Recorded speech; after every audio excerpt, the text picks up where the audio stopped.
venons tout son cœur, car sommes des fillettes de chanter notre bonheur.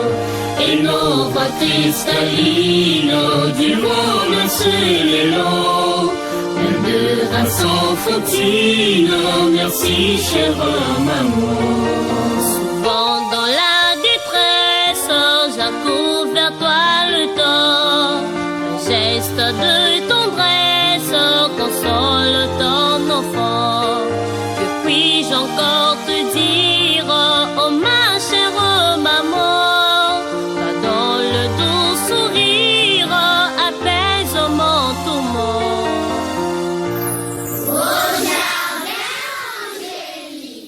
Ma frère, ma soeur, Mbotia Beto! Beto Yabayawe! Bonne fête, Yabeto Nyonso! Applaudissant! Applaudissant! Applaudissant! Merci. Mounou mebaka micro, mouken koun Yabeno, frère Yabeno. Les Yabeno Yabeno, le frère Chitembo Omer. Chargé de l'organisation, il y a bureau départemental, il y a la Pépangel City. Et ni mounou moutier na moussoua, il y a coordonné espace, il y a la Pépangel City, na minute yaï. Zambwa Bonga. Et espace yina, Betmezaba, pour résumer sous deux tableaux. Tableau, il y a TT, Betke suivre à tour de rôle. Baba na ya beto na kati ya ba poème, ba récital. Et il y a Zolé, Baba et Baba na ke Lutawa, na kati ya point de presse. Il y a thème moi si il y a compliqué, il y a beto na beno ke supporter que veut. Sur la mort. Y a-t-il une vie après la mort? Ni thème yina Baba na ke puisse vous développer awa. Et donc beto l'homme attention, il y a beto nyonso tout. Beto suivre ya à l'occasion il y a cette grandeuse fête. Mouti ne beto kuwawa na ba sensibilisation ba membre de ce Lutawa. Intérêt yina papa Guy Émile Loufa Setikwabo qui accordait que l'éducation spirituelle ya baba ya beto Zambo Bonga. Donc deux fois la matoyi soyons très attentifs na suivre baba ya beto. Nyose ya isa muti baba na kuziba na bebanzila surtout na ba maman ya pasi. Et tant que la mutindu na pe mon pensait que longi sa beto ba yina ke tete na kupunga baba na ba yizo ba nata baou na ku participer que na ba couche na ba activités à la jeunesse. Nzambo Bonga. Et donc sans transition beto ke bandana ba poème. Betke Boki Lankundi avec le frère Mikemi Seti pour le premier poème.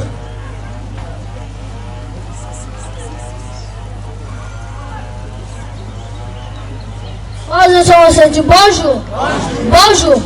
Bonjour et que Dieu vous bénisse. Le poème que je vais vous présenter consiste à car sa miséricorde durera toujours.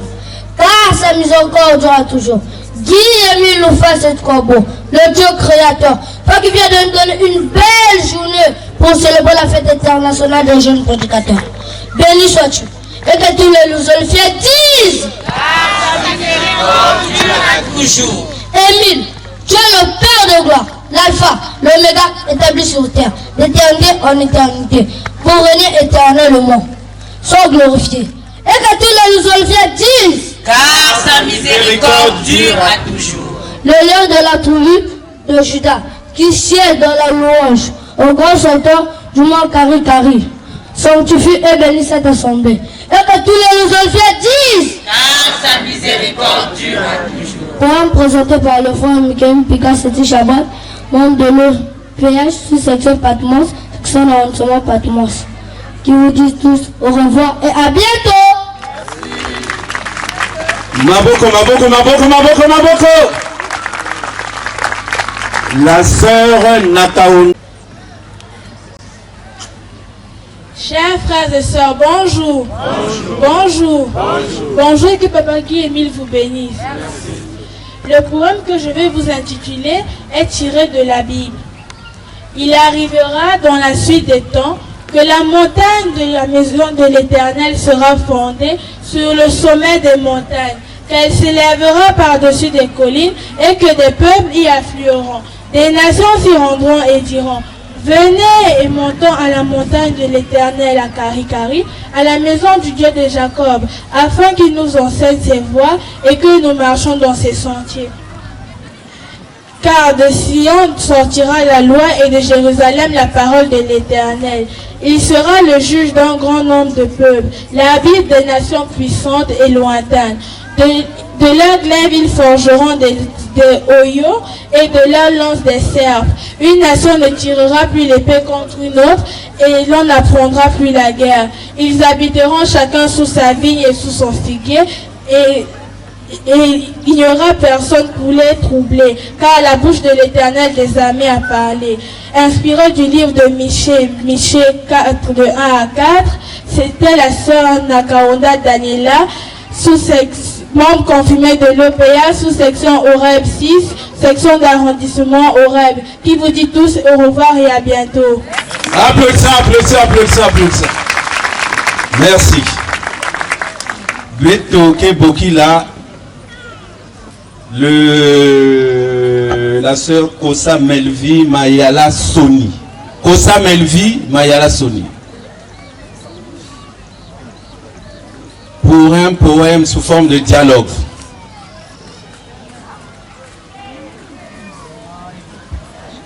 Frères et sœurs, bonjour. Bonjour. Bonjour et que Dieu vous bénisse.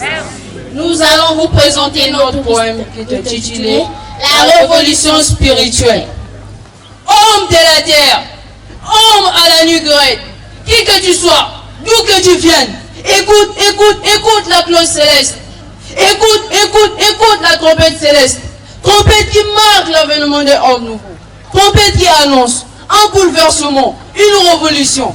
La deuxième révolution spirituelle. La première étant vécue par ton ancêtre. Africain, européen, asiatique, américain. Écoute. La cloche céleste. Écoute. L'ange de l'Éternel. Oh, homme de la terre. Homme à la nuque raide. Pourquoi n'écoutes-tu pas l'Esprit de Dieu qui est en toi? Pourquoi te laisses-tu distraire par le vacarme de ton mât troublé? Pourquoi? Homme de la terre, homme à la nuque raide. Écoute. La cloche céleste. Écoute. L'ange de l'Éternel. Hier, ton ancienne attendait le Messie. Lorsque le Messie vint, il ne le reconnut point, né de la Vierge Marie. Dieu habita parmi les hommes. Lorsque le Messie se révéla, ton ancêtre demeura dans l'ignorance. Le Messie annonça la bonne nouvelle. Il annonça les paroles du Très-Haut. Il enseigna dans les synagogues, à Capharnaüm, en Judée, en Samarie.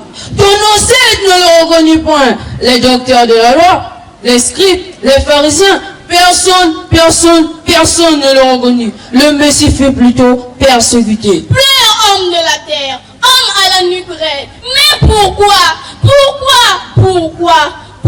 ton ancêtre persécuta l'Église? Pourquoi arrachait-il de la vierge son fils bien-aimé? Pourquoi crucifia-t-il le Messie? Mais pourquoi? Homme à la nuque raide, aujourd'hui, écoute la cloche céleste. Écoute les ondes célestes. Des cieux, ils chantent. Tout n'est qui tout l'anda cet esprit. Homme à la nuque raide, écoute donc les ondes célestes. Des cieux, ils chantent. Ils exaltent le nom de celui promis par le Messie. Des cieux, les anges adorent. Ils adorent le consolateur. Homme à la nuque raide. Écoute l'ange de l'Éternel. Né en 3 palmiers, le consolateur promis par le Messie est parmi les hommes. Pourtant, par ton cœur endurci, tu le persécutes.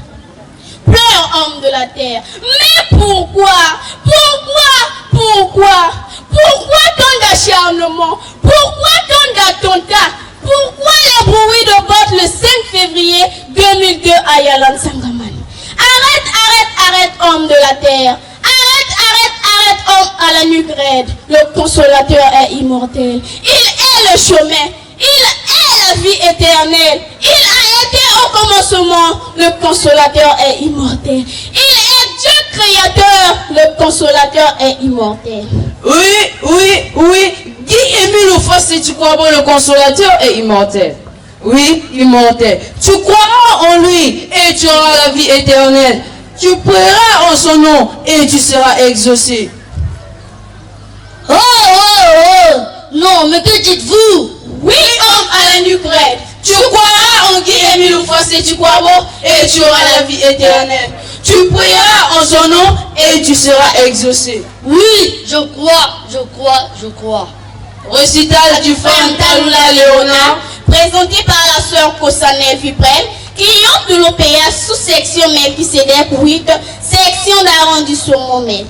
Présenté par le frère Lucica d'Avelon Estache, sous-section Césarée 5, section de Pointe-Noire. et le frère Goma Grace Leofat, membre de l'OPA, sous-section Césarée 5, section d'arrondissement Césarée, section de Pointe-Noire, jeune prédicateur de l'association de Amour, qui vous disent tous au revoir et bonne fête de jeunes prédicateurs. Mani, le fait que tu l'amènes au bien aussi. Je pense qu'après une telle prestation, on ne peut pas rester aussi insensible. Le fait que tu es là, ma femme, là, déjà, baba, na maboko, na ya, il me kato na rutala. Applaudissons! Milolo! Merci, Betke Bokila. Tout de suite, la sœur de Sarepta et le frère Maungu, dans la même suite, Samna, poème Yabao. Frères et sœurs, bonjour. Bonjour et que Dieu vous bénisse. Le poème qu'on va vous présenter s'intitule La femme vertueuse. La femme vertueuse est une véritable trouvaille. Elle a bien plus de valeur que les perles. Son mari place sa confiance en elle. Elle ne gaspille pas son bien. Elle ne lui cause jamais du tort, mais elle lui donne du bonheur tout le jour de sa vie. Oui, une femme vertueuse est une véritable trouvaille. Elle se procure de la laine et du lin et travaille d'une main joyeuse. Elle est comme un navire marchand. Elle amène son pain de loin. Elle se lève lorsqu'il est encore nuit et elle donne la nourriture à sa maison et la tâche à ses servants. La femme vertueuse sent ce qu'elle gagne est bon. Sa lampe ne se tait point pendant la nuit. Elle tend la main aux malheureux. Elle tend la main à l'indigent. Elle ouvre la bouche avec sagesse et des instructions aimables sont sur sa langue. Elle veille sur ce qui se passe dans sa maison. Ses enfants viennent la féliciter. Son mari chante ses louanges. Bien des femmes se montrent vertueuses. Dit-il, mais toi tu les surpasses tous. Le charme est trompeur, la beauté est passagère. Seule une femme soumise au Seigneur est digne d'elle. Cet Esther du proverbe 3 Salomon est dédié à vous nos mamans. Notre fierté c'est de vous voir vertueuses. Au nom de toute la jeunesse, vos enfants. Présenté par la sœur Kiko Zinga Igilo de Sarepta, membre confirmé de l'OPH, sous-section Sion 3, section d'arrondissement Sion, section de Pointe-Noire. Et le frère Maungu Fresnel Jérémy, membre de l'OPH. Je vole à la sous-section Sion 5, section d'arrondissement Sion. Qui vous dit tous au revoir.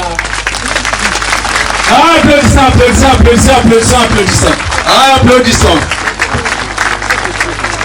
Et je pense pour couronner tout cela, nous allons témoigner notre joie dans ce quatrième tableau, disons ce dernier tableau, qui va nous être présenté par notre frère Kimbalou David dans les acclamations à l'Éternel. Bonjour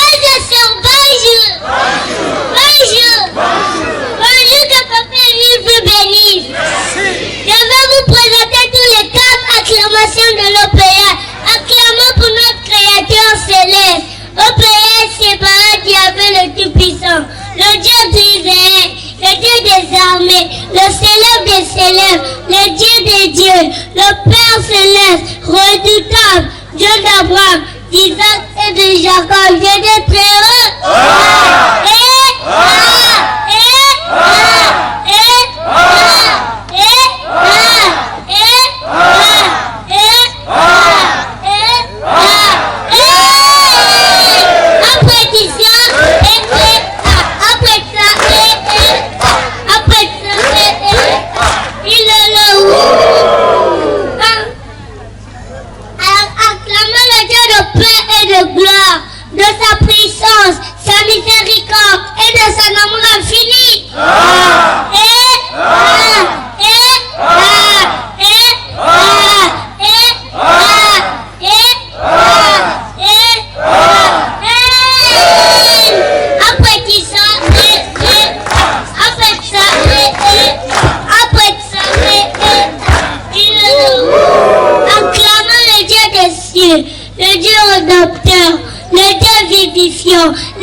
Applaudissons, applaudissons, applaudissons, applaudissons. Intermède musical en attendant l'entrée en scène de notre Touch Tembo, Nailom Eminate. Nous voici arrivés à l'heure de notre émission. Aujourd'hui, nous allons aborder un thème très spécial, un thème passionnant. Ce thème est intitulé « La vie après la mort ». Y a-t-il une vie après la mort? Nous allons en débattre tout à l'heure. Avant tout, intermède musical.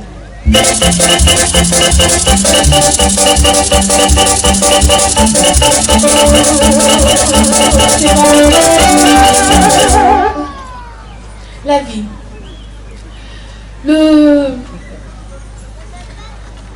Les matérialistes et idéalistes, le point de vue des matérialistes et idéalistes achoppe sur une question qui est d'actualité. Y a-t-il une vie après la mort? Pour en débattre, nous recevons sur ce plateau des invités qui représentent chacun un courant d'idées ou de pensées. Ils vont se présenter.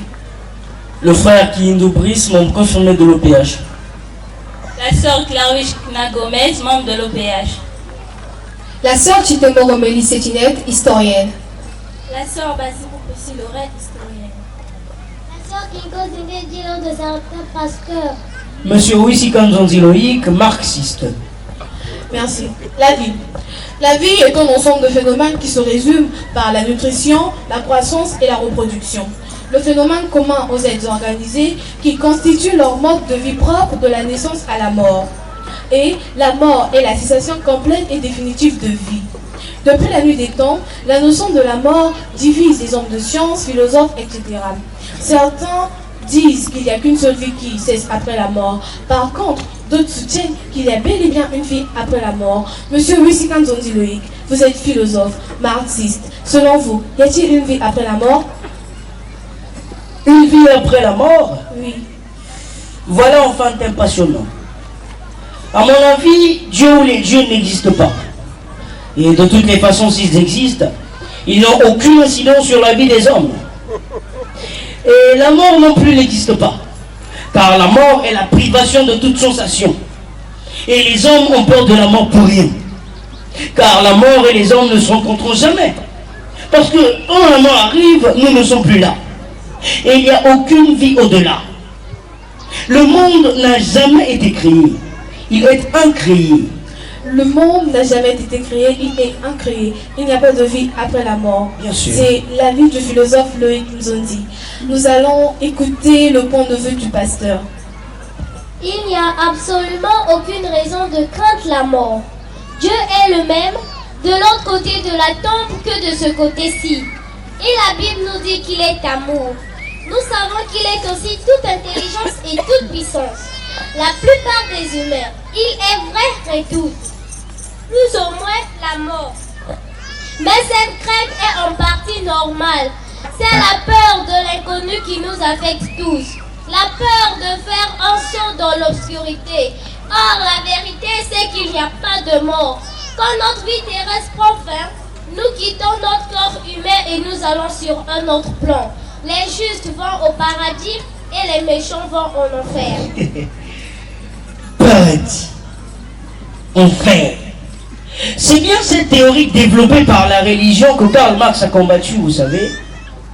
Lorsque Karl Marx disait que la religion est l'opium des peuples, il entendait que l'ouvrier aliéné dans son travail et vivant sans aucun espoir de jamais accéder à une condition meilleure en ce monde, se laisse bercer à l'idée d'un autre monde meilleur où il trouvera sa juste place, alors que son salut est ici-bas. Attendez, l'homme doit comprendre que le ciel n'est pas au-delà, mais il appartient au contraire aux hommes de la réaliser, en faisant régner la justice sociale et une société conforme à la morale. Je crois que le pasteur a raison. Je veux mieux expliquer ce qu'il veut dire. Pour bien saisir ce processus dont il fait état, il faut que vous compreniez que vous n'avez pas encore mes deux. Le corps éthérique invisible et le corps physique. Certaines personnes peuvent voir le corps éthérique invisible quand elles se concentrent. Et dans ce but, parce qu'elles ont la faculté d'entrer dans des vibrations plus hautes que celles généralement perçues par les sens physiques ordinaires. Pendant que vous êtes éveillé, vos deux corps s'interpénètrent. Et quand vous endormez, une partie du corps éthérique glisse hors du corps physique. Cette évasion constitue le sommeil. Ce phénomène se produit aussi lorsque vous perdez connaissance, soit par une anesthésie, soit par une violente commotion au cours d'une transe ou encore dans le coma. Le corps physique est constitué des liquides, solides, gaz et des organes très compliqués mais distincts. Biologiquement, on les considère comme un tout. Et le corps est triple et le dépositeur de tous vos sentiments et pensées. Il englobe ce qu'on appelle par le subconscient et le conscient. C'est la psyché du psychologue qui constitue votre personnalité. Les gens qui ont fait des longues études aiment bien utiliser les mots très familiers aux sciences occultes. Corps éthérique, psyché du psychologue. Je pense que le pasteur a bien abordé le sujet. J'ajouterais que lorsque notre vie terrestre prend fin, nous quittons notre corps humain, nous allons sur un autre plan sans autre changement. Nous nous endormons ici pour nous réveiller de l'autre côté. En fait, sans notre corps physique qui était probablement malade ou vieil, voilà ce que nous appelons par la mort. Pour compléter le frère Kindou Brice, j'ajouterai que le grand maître de l'OPH en donne une explication simple dans son message du 18 décembre 2006. Il dit, je cite, « En fait, ce que nous appelons la mort n'est même pas la mort. Nous changeons juste de pays. Cela ressemble à un voyage, comme si quelqu'un quitte ici pour aller en Europe. On ne verra pas là où il habitait avant, mais si on va en Europe, on le verra. C'est ce que nous appelons la mort. La mort, en fait, la mort n'existe pas. Depuis le premier jour du Seigneur jusqu'à aujourd'hui, la mort n'a jamais existé. Depuis le déluge de Noé jusqu'à ce jour, personne n'est encore mort, personne n'est allé au paradis ni à l'enfer. Paradis, enfer, paradis, enfer. Vous préférez chercher votre paradis, vous préférez vivre votre paradis après la mort. Ben enfin, faites un effort de le vivre maintenant. Allez aux îles Caïmans ou à Saint-Tropez. Vous vivrez une vie paradisiaque. Continuez, cher marxiste, à vous attacher au bonheur terrestre. Je vous assure que vous serez surpris le dernier jour du Seigneur. Écoutez, messieurs, ne passionnez pas le débat. Écoutons maintenant le point de vue de l'historienne. Merci, madame la journaliste. La mort n'est autre que la rupture de la corde d'argent. Tant que celle-ci reste intacte, vous vivez consciemment ou non.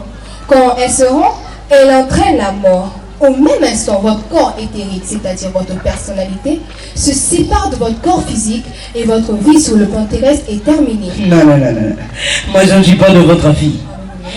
Vous savez, la mort n'est ni plus ni moins que la cessation complète et définitive de toute forme de vie. Et Karl Marx dit que la mort apparaît comme la dure victoire de l'espèce sur l'individu. Le désir d'éternité peut se manifester par des œuvres. Nous pouvons les citer, les œuvres culturelles, artistiques, politiques. L'œuvre assure la perpétuité de l'espèce. Et l'histoire est le jugement dernier qui fait vivre éternellement les héros et qui enterre dans l'oubli ceux qui n'ont rien fait de leur vie. Mais si l'on réfléchit très bien, le monde qui a bien eu une naissance il y a quelques milliers d'années aura nécessairement une mort. C'est cela la définition de la vie. Vous continuez à monopoliser la parole en citant Karl Marx. Karl Marx. Mort le 2 décembre 1881. Donc son corps repose à Londres. Mais moi je cite Guy-Émile Foix-Setikombo qui a visité le monde des morts. Et nous en parle avec précision. Mais reste à savoir si votre Karl Marx ne s'y trouve pas, plutôt qu'il a réincarné. C'est ça. Supposons qu'il y ait une vie après la mort. Mais, cher invité, dites-moi, où est situé l'autre monde? Est-ce au ciel? Sous terre? Madame la journaliste, ni dans l'un ni dans l'autre. Ce monde est en réalité autour de nous. Ceux que nous appelons morts continuent leur vie à côté de nous, mais dans un monde à eux et à leur manière particulière. La raison pour laquelle nous ne les voyons pas autour de nous et ne les rencontrons pas est la même qui fait qu'un programme radio ne vaut pas une autre émission. Ils ont des longueurs d'onde différentes. Les activités d'un plan ne trouvent en aucune manière celle de l'autre pour les raisons précitées. Il existe relativement une très grande différence entre chacun d'eux, de sorte que normalement on ne peut passer de l'un à l'autre. Moi je pense plutôt que l'espèce et l'histoire humaine sont elles-mêmes limitées. Il y a une préhistoire. Et il y aura bien sûr un âge post-historique. Alors la mort et la vie prennent une signification absolue. Pour l'homme, il n'y a aucune vérité de vie au-delà de la vie présente. C'est pourquoi les philosophes, je citerai Platon, Spinoza, l'Église, et qu'elles ont jugé que la destination de l'homme ne pouvait constituer qu'à la présence totale de soi-même à la vie, dans le maximum d'activité. Et il reste alors à vivre pleinement sa vie, à agir au maximum à la voie où la volonté et les circonstances nous ont placés, à poursuivre son œuvre et son travail, car au-delà de la création spirituelle, des décisions actuelles, de l'action efficace, ou au commencement de création spirituelle, il n'y a qu'une seule histoire problématique, madame la journaliste. Et en parlant de la mort, un néant inconsolable. Écoutez, cher marxiste, vous aimez bien citer certains philosophes, mais je ne vous ai pas encore entendu citer Pascal, qui disait que c'est le cœur qui sont Dieu, et non la raison. Voilà ce que c'est que la foi. Dieu sensible au cœur, non à la raison. Et je vous dirais qu'il y a deux types de preuves d'existence de Dieu. Mais laissez-moi terminer. Mais quelle preuve? Karl Marx, qui a fait la théorie de la thèse, nous dit que toute croyance en Dieu est une aliénation, une fuite devant la réalité, devant le problème fondamental qui n'est pas celui de l'existence de Dieu, mais de l'avenir des hommes. Mais laissez-moi terminer mon propos, cher Marx. Enfin, je disais qu'il y a deux types de preuves d'existence de Dieu. Enfin, premièrement, nous avons les preuves cosmologiques qui remontent en cause à l'infini, la chaîne des causes. Vous voyez? Deuxièmement, nous avons la preuve ontologique qui consiste au contraire à raisonner à partir de l'idée de Dieu comme être parfait et à prouver que puisqu'il est parfait et possède toutes les qualités, eh bien il existe nécessairement. Et comme nous savons tous que cette émission est limitée par le temps, eh bien je vous invite à en débattre tout à l'heure après le terme de l'émission. Et madame la journaliste, permettez-moi de répondre à la question de savoir où se trouve le monde où nous allons après la mort. Bien sûr, je vous en prie. Merci encore une fois de plus, madame la journaliste. Alors, je dirais que le grand maître de l'OPH nous en parle suffisamment. Tenez, dans son message du 18 décembre 2006, il dit, je cite, « Dieu m'avait fait visiter les 3 mondes qui ne sont pas encore habités. Il m'avait fait visiter par la suite le 4e monde où nous allons après la mort. Dieu m'avait montré ce 4e monde. Il avait ouvert la terre et m'avait fait voir les hommes qui vivent dans ce 4e monde. Alors, lorsque nous disons qu'un homme est mort ici sur terre, c'est là-bas où on le voit. Le corps que vous voyez là, c'est la terre. C'est comme un habit que Dieu enlève quand il s'est sali ou bien quand il est déchiré. Voilà. Pour compléter le foi qui nous brise, j'ajouterai que ce qui est important, c'est que l'homme qui reconnaît avoir fait du mal doit demander pardon. Car c'est sur terre qu'il a le pardon de péché. Je vous apprends que dans ce 4e monde, les gens ont une vie pas différente de la nôtre. Si ton mandat n'était pas arrivé à son terme, c'est-à-dire la durée prévue par Dieu pour ton existence terrestre, 3 jours après ta mort, Dieu vous donne un nouveau corps et vous retournez sur terre pour achever votre mandat. Au cas où l'homme est arrivé au terme de son mandat, nous avons un grand village que Dieu a préparé pour nous accueillir en attendant la sentence du jugement dernier. Les gens qui y résident sont libres de faire ce qu'ils veulent. Ce sont ceux qui n'ont pas vécu dans le mal pendant leur vie sur terre. Ceux qui ont brillé par des mauvais actes sont enchaînés quelque part en attendant la sentence du jugement dernier. Parlons de l'homme qui quitte ce monde avant la fin de ce mandat. Le frère Kino Brice vient d'aborder le thème de la réincarnation. Tout à fait. Monsieur Wissikanzonzi Loïc, croyez-vous à la réincarnation? La réincarnation. Je n'ai même pas besoin de vous dire que je n'y crois pas. Voltaire disait que si Dieu n'existait pas, il faudrait l'inventer.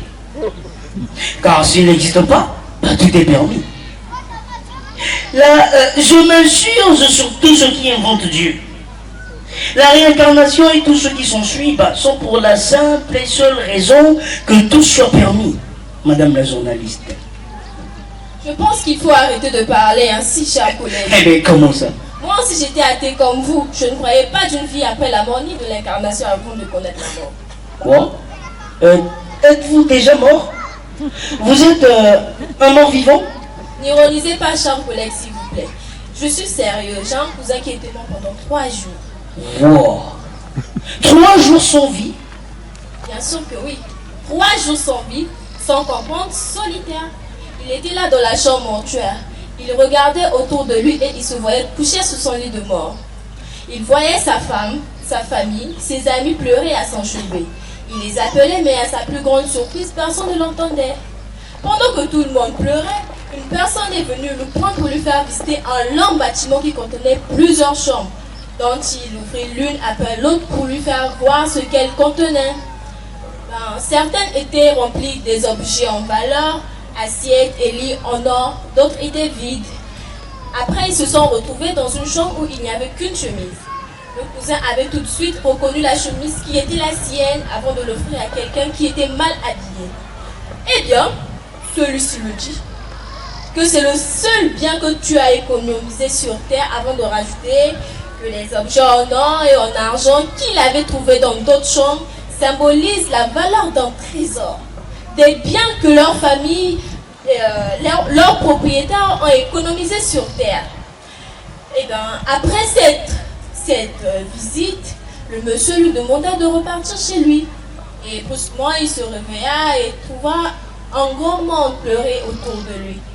Et il nous fit le récit de son séjour dans le monde des morts. Pasteur, d'accord. Que dites-vous? Sachant que cette vie que nous vivons maintenant n'est pas unique et qu'on ne peut pas la comprendre quand on la juge seule. Nous avons déjà vécu auparavant, non par une seule fois, mais d'innombrables existences et nous avons péché. Les circonstances dans lesquelles que nous ne sont que le résultat logique de la façon que nous avons vécu et nous nous sommes comportés dans nos vies intérieures. La Bible dit: ce qu'un homme aura sémé, il le moissonnera. Merci. Nous voici arrivés au terme de notre émission. Frère Kiindobris, votre dernier mot en guise de conclusion. En fait, si tout est clair, en guise de conclusion, je dirais que si un homme a eu une vie antérieure, eh ben, son existence actuelle n'est autre qu'une réincarnation. Le prophète Élie, par exemple, s'était incarné en Jean-Baptiste. Nous pouvons le lire dans Matthieu 17, de 10 à 13. Et pour démontrer aux apôtres Pierre, Jacques et Jean qu'il y a une vie dans l'au-delà, lors de la transfiguration de Jésus, Élie et Moïse apparurent s'entretenant avec Jésus. Nous pouvons le lire dans Marc 9, de 1 à 8. Alors, le grand maître de l'OPH nous a révélé que Dieu lui a déjà montré les 4 mondes. Les 3 premiers mondes ne sont pas encore habités. C'est après le jugement que nous irons là-bas. C'est dans le 4e monde que nous allons après la mort, une fois que notre monde est terminé. Les justes y vivent normalement et les méchants sont enchaînés en attendant le dernier jour du jugement. Pour ceux dont le mandat n'est pas terminé, après leur décès, 3 jours après l'enterrement, Dieu lui donne un nouveau corps et retourne sur terre. Mais madame la journaliste, ce que l'homme de la terre doit faire, c'est d'éviter le mal sous toutes ses formes. S'il reconnaît avoir fait du mal, il doit demander pardon, il doit aimer son prochain sincèrement pour garantir une place de choix au 4e monde avant d'accéder au royaume des cieux. Je disais en parlant du jugement dernier, quoi. Voilà madame la journaliste, ce que j'avais à dire. Merci frère Kiindobris. Nous voici arrivés au terme de notre émission.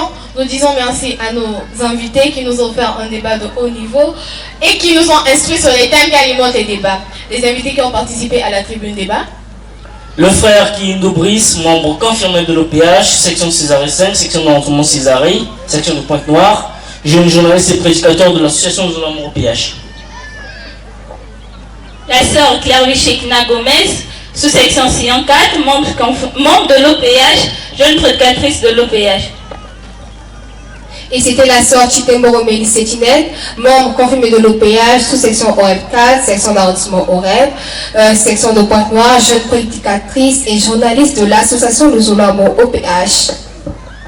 C'était la sœur Basimo Plessis Laurel, membre confirmée de l'OPH, sous-section Sillon 3, section d'arrondissement Sillon dans le rôle d'historienne. C'était la sœur Kinko Zinga Idjilon de Sarepta, membre confirmé de l'OPH, sous-section Sion 3, section d'arrondissement Sion dans le rôle de pasteur.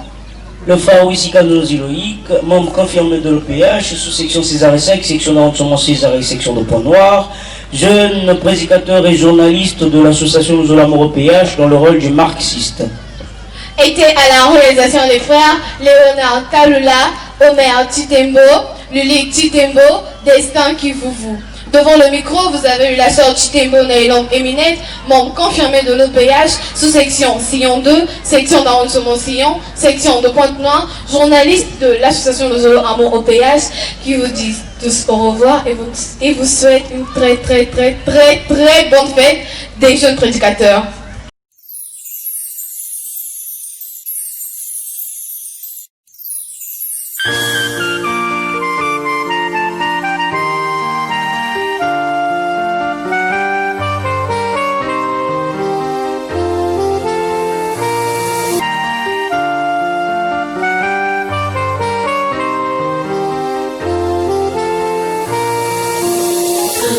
Jour de fête, nous venons tous en cœur, car sommes des fillettes, chanter notre bonheur.